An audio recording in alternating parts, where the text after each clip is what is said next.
மு.க. ஸ்டாலினை திருப்பி அடிக்கும் திருப்பரங்குன்றம். ஜி.ஆர். சுவாமிநாதனின் தீர்ப்பை அவமதித்ததால் வந்த வினை. திமுக மீது உயர்நீதிமன்றத்தில் பாய்ந்த அடுத்த வழக்கு. கலெக்டர் கமிஷனரை தொடர்ந்து அமைச்சருக்கு வந்த சிக்கல். வார்த்தை விட்டு மாட்டிக்கொண்ட பரிதாபம். வணக்கம் நண்பர்களே. கடந்த டிசம்பர் 3ஆம் தேதி திருப்பரங்குன்றம் மலை உச்சியில் உள்ள தீபத்தூணில் தீபமேற்ற அனுமதிக்க வேண்டும் என்று ராம ரவிக்குமார் என்பவர் மதுரை உயர்நீதிமன்றத்தில் ஒரு மனு தாக்கல் செய்திருந்தார்.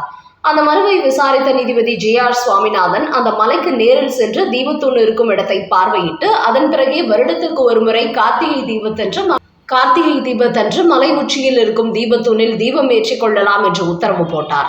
ஆனால் தமிழக முதலமைச்சர் மு.க. ஸ்டாலின் அந்த தீபத்தூண் அருகில் சிக்கந்தர் தர்கா இருப்பதால் தீபம் ஏற்ற விடாமல் எப்படியேனும் தடுத்து விடுங்கள் என்று மதுரை மாவட்ட collector Praveenkumar, police commissioner Loganathan ஆகியோருக்கு உத்தரவிட்டார். அந்த அடிப்படையில் தீபத்தூணில் தீபம் ஏற்றுவதற்கு காவல்துறை தடுத்து நிறுத்தியது. இதை செய்ததை அடுத்து தாங்கள் என்னவோ மிகப்பெரிய சாதனை செய்துவிட்டது போன்று திமுகவினர் காலரை தூக்கிவிட்டு கொண்டு பேட்டி கொடுக்க தொடங்கினார்கள். குறிப்பாக திமுகவின் சட்டத்துறை அமைச்சரான ரகுபதி ரொம்ப ஓவராக பேசியிருந்தார். அதாவது, மதுரை உயர்நீதிமன்ற உத்தரவுப்படி தீபத்தூணில் தீபம் ஏற்றுவதை தடுக்கவே நாங்கள் தடை உத்தரவு போட்டோம். அப்படி உத்தரவு போடாமல் இருந்திருந்தால் அங்கு தீபம் ஏற்றி இருப்பார்கள். அதோடு அப்படி தீபம் ஏற்றுவதை இவர்கள் வழக்கமாக இருப்பார்கள். ஒவ்வொரு கோயிலுக்கென்று ஒரு சட்டத்திட்டம் இருக்கிறது. அதை நாங்கள் மீற விடமாட்டோம் என்று தெனாவட்டாக பேட்டி கொடுத்தார் அமைச்சர் ரகுபதி.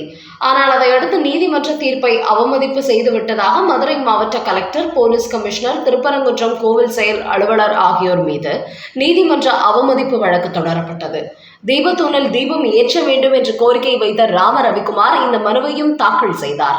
இந்த நீதிமன்ற அவமதிப்பு வழக்கையும் நீதிபதி ஜி.ஆர். சுவாமிநாதனை விசாரித்தார்.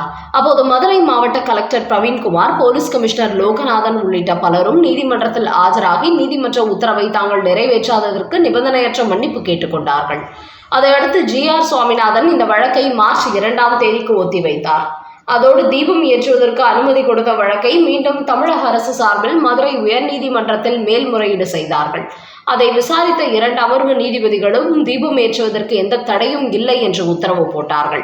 இதனால் அடுத்த ஆண்டு வரும் கார்த்திகை மாதம் தான் தீபம் ஏற்ற வேண்டும் என காத்திருக்காமல் அதற்குள் ஒரு நல்ல நாள் பார்த்து தீபத்தூணில் தீபம் ஏற்ற வேண்டும் என்று முருக பக்தர்கள் பலரும் திருப்பரங்குன்றம் கோவில் நிர்வாகத்திற்கு கோரிக்கை வைத்து வருகிறார்கள்.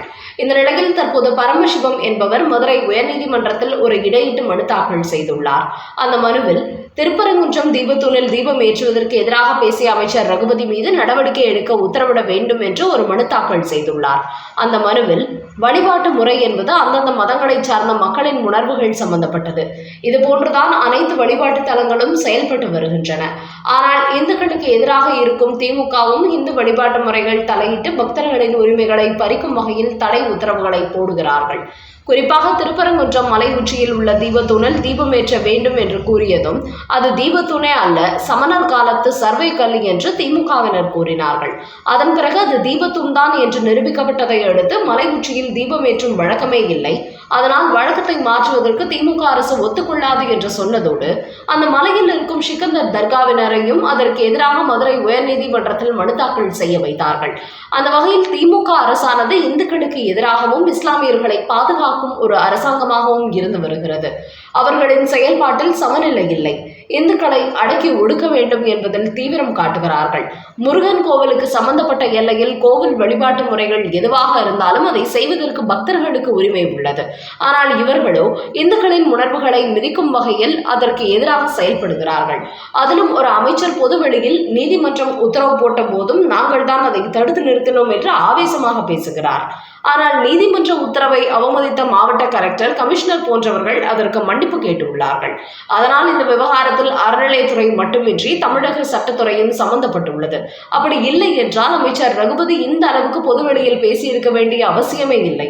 அதனால் நீதிமன்ற அவமதிப்பு சட்டத்தின்படி அவர் மீதும் கண்டிப்பாக நடவடிக்கை எடுக்க வேண்டும். அமைச்சர் ரகுபதியை இந்த வழக்கில் மற்றொரு எதிர்மனுதாரராக சேர்க்க வேண்டும் என்று அந்த மனுவில் அவர் கோரிக்கை வைத்துள்ளார். திமுகவை பொறுத்தவரை சட்டமன்ற தேர்தல் நெருங்கிவிட்டதால் தற்போது திருப்பரங்குன்ற விவகாரத்தை அப்படியே மூடி மறைக்கும் முயற்சியில் ஈடுபட்டு வருகிறார்கள்.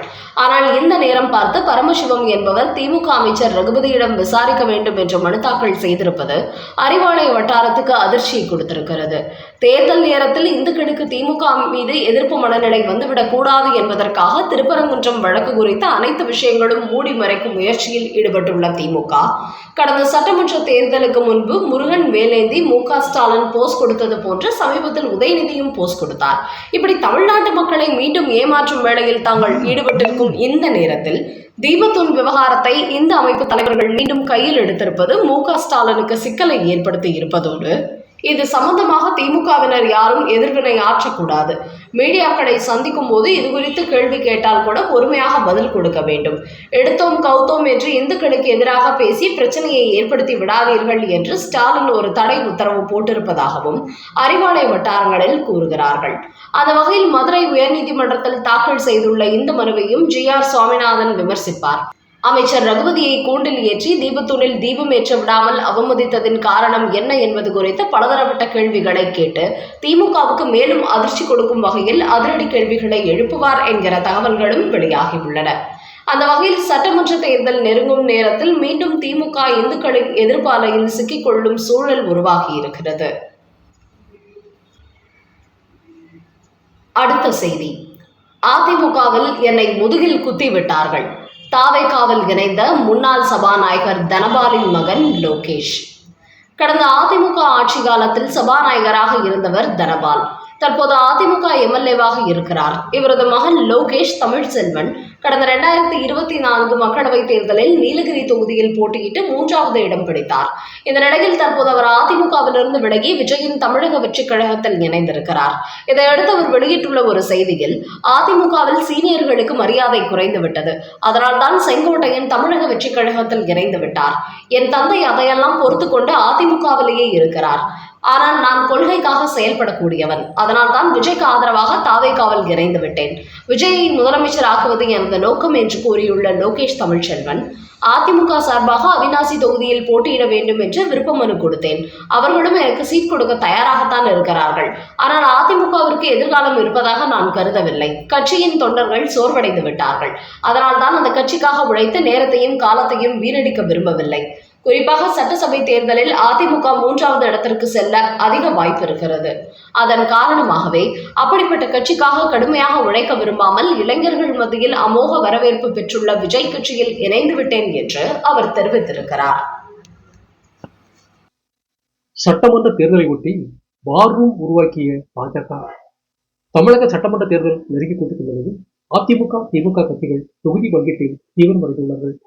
அதேபோல் திமுகவுக்கு போட்டியாக அதிமுகவும் இலவச அறிவிப்புகளை வெளியிட்டு வரும் நிலையில் விரைவில் பாஜகவும் தேர்தல் அறிக்கை வெளியிடப் போகிறார்கள். அதோடு தமிழக தேர்தலை கண்காணிக்க டெல்லி பாஜக தமிழக வார் ரூம் என்ற ஒரு அறையும் உருவாக்கியிருக்கிறது.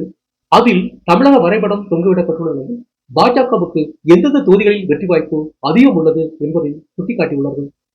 அது மட்டுமின்றி சட்டமன்ற தேர்தல் தேதி அறிவிக்கப்பட்ட பிறகு பிரதமர் மோடி, அமித்ஷா மட்டுமின்றி இந்திய அளவில் பாஜக ஆட்சி செய்யும் 5 மாநில முதலமைச்சர்களும் தமிழகம் வந்து தீவிரமான பிரச்சாரத்தில் ஈடுபட போகிறார்கள். அப்படி வரும் டெல்லி தலைவர்களை எந்தெந்த ஊர்களில் பிரச்சாரம் செய்ய வைப்பது என்பது குறித்த ஆலோசனைகளும் தற்போது தீவிரமாக நடைபெற்று வருகிறது.